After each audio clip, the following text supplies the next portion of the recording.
tingin niya. Bawat ako talaga. Mga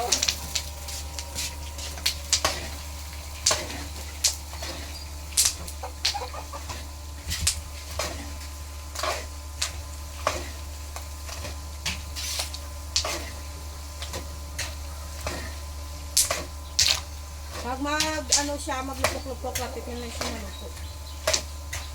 So, ang ganito ang sikreto sa pagluto ng mani, pag pumututok na, malapit na siya magluto. So, ang aking niluto ngayon, 7 kilos.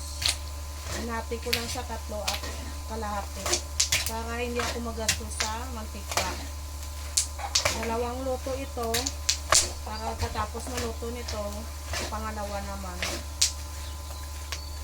Ayan, ang mani ninanit, hindi maganit, pero namit.